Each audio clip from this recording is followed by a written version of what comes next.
Dans le chapitre que nous terminons aujourd'hui de l'évangile de Matthieu, Jésus enseigne ses disciples. Du moins, il les enseigne pour les envoyer, non plus pour connaître le royaume de Dieu directement, mais pour les envoyer en mission, pour qu'ils soient de bons disciples. Et chose étonnante, c'est que tout ce discours où Jésus envoie ses disciples, il n'a finalement parlé que de persécution, que de la difficulté de porter l'Évangile, d'être entendu. Car l'Évangile, contrairement à ce qu'on pourrait croire ou comme on pourrait l'utiliser, ce n'est pas des belles histoires simplement édifiantes, des bonnes idées pour que nous soyons plus gentils, plus doux. Mais Jésus nous apprend vraiment à être disciples.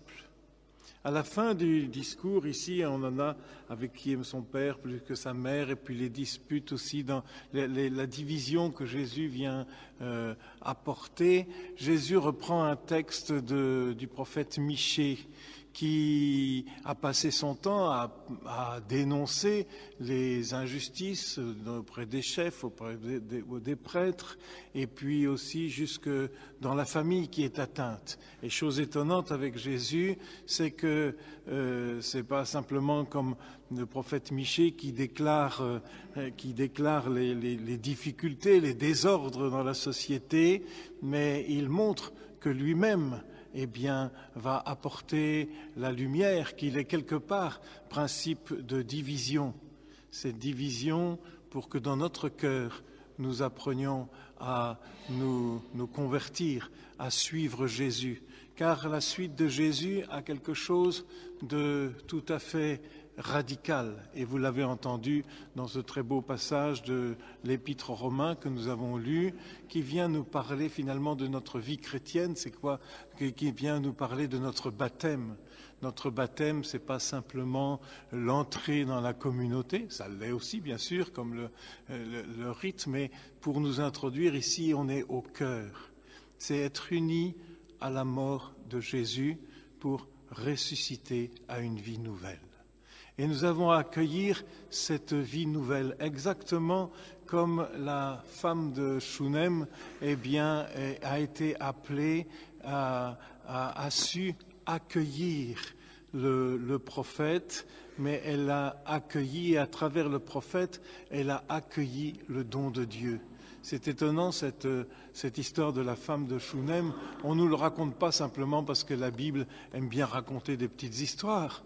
On nous le raconte parce que tout ce qui va arriver, ici on n'en a qu'une petite partie, mais tout ce qui va arriver avec cette femme, c'est finalement une parabole de l'action de Dieu que, comme peuple de Dieu, comme disciples de Jésus, nous sommes appelés à accueillir.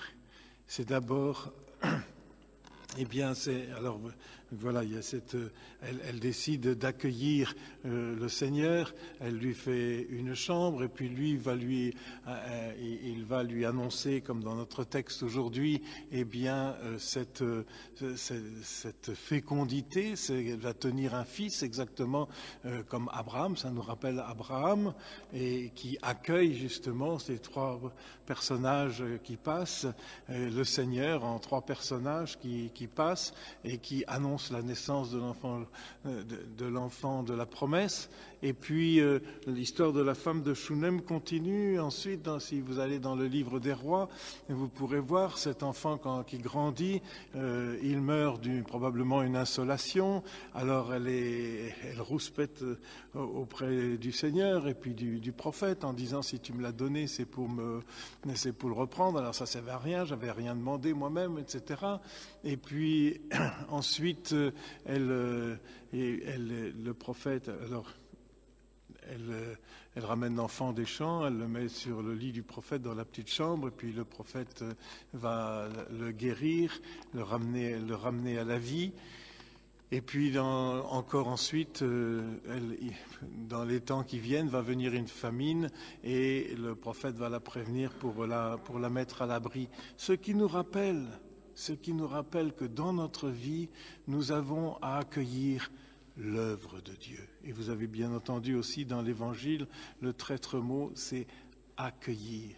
Accueillir ce mystère de Jésus pour qu'une vie nouvelle vienne. Dans la femme de Shunem, ici, vous entendez bien, c'est Dieu qui annonce à son peuple la promesse qui le rend fécond. C'est Dieu qui vient demeurer aussi au milieu de son peuple. C'est Dieu qui fait alliance avec lui et durant tout le long chemin, eh bien, ne se scandalise pas des doutes, des atermoiements comme de la femme de Shunem, de son peuple, mais qui nous introduit dans cette vie nouvelle que nous avons à accueillir. C'est étonnant ce que dit l'apôtre. Nous avons, par le baptême, nous qui sommes unis à sa mort, nous qui avons été mis au tombeau avec lui, pour que nous menions une vie nouvelle, pour que la puissance de sa résurrection, pour que cette promesse de vie éternelle commence à vivre dans notre cœur, que nous puissions vivre de cette vie de plénitude où le Seigneur a mis dans son peuple, a mis dans notre cœur, dans votre cœur, eh bien, une source. Et notre travail, c'est de retourner à cette source, c'est de célébrer le Seigneur qui vient, c'est de l'accueillir, c'est d'accepter cette vie nouvelle en renonçant au vieil homme, comme le décrira saint Paul, avec toutes ses œuvres de mort, les envies, les jalousies, les meurtres, enfin tout ce qui peut, la violence qui peut prendre la domination que nous rêvons d'avoir sur les choses, sur les personnes, eh bien, pour vivre de cette vie nouvelle, nous sommes appelés à accueillir le don de Dieu. Et ensuite, bien sûr, l'exigence n'en est point moindre, car on pourrait penser, comme d'ailleurs dans l'épître aux Romains, ici, saint Paul doit toujours se défendre avec ses interlocuteurs. Alors oui, mais si la grâce de Dieu a surabondé comme ça veut dire qu'elle est c'est trop facile et qu'on ne fait pas attention au péché, etc. Si, au contraire, mais c'est d'aller dans le radical. Après, l'exigence est encore plus grande. L'exigence avec Jésus, on le voit bien dans le discours sur la montagne, dans la catéchèse fondamentale, parce que c'est vraiment cette purification de notre cœur, mais qui n'est pas simplement de notre, de notre fait, qui est d'apprendre à inverser l'ordre du monde, c'est-à-dire à vivre de cette source, de cette communion, et non plus toujours en opposition, en critique, en comparaison avec le monde, avec les autres, mais en pouvant suivre le Seigneur. Qui vous accueille, m'accueille, et accueille celui qui m'a envoyé. Vous voyez, c'est toujours revenir, et ici cette phrase on l'a dans les 4 évangélistes, eh bien c'est toujours revenir à ce mystère du Seigneur qui vient, qui donne sa vie pour nous et qui nous introduit dans la relation à son Père, qui nous introduit dans cette vie nouvelle que Dieu vient nous donner. Demandons au Seigneur d'accueillir son œuvre, de savoir regarder son œuvre dans notre vie.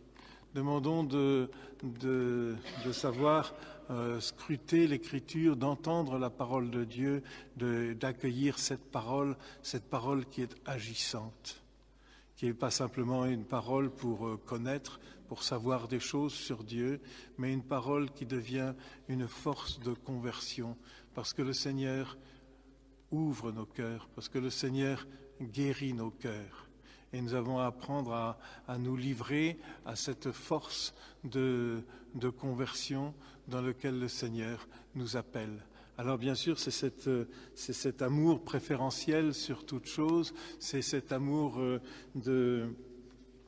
qui nous apprend à aller jusqu'au bout. Et ici on entend chez Jésus, mais si vous cherchez, c'est pas vouloir gagner sa vie, c'est oser aventurer sa vie.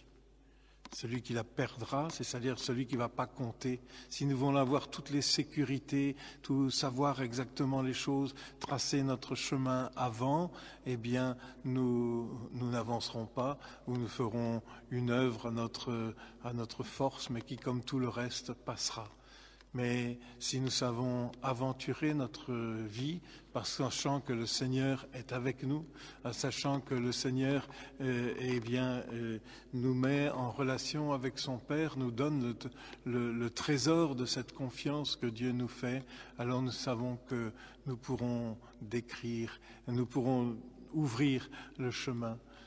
Demandons de ne pas rester en arrière, simplement à vouloir simplement reproduire, à vouloir reprendre les choses que nous connaissons, mais osons aller de l'avant, osons nous convertir, c'est-à-dire osons mettre nos pas dans les pas de Jésus, osons les exigences de Jésus, rentrer dans notre cœur.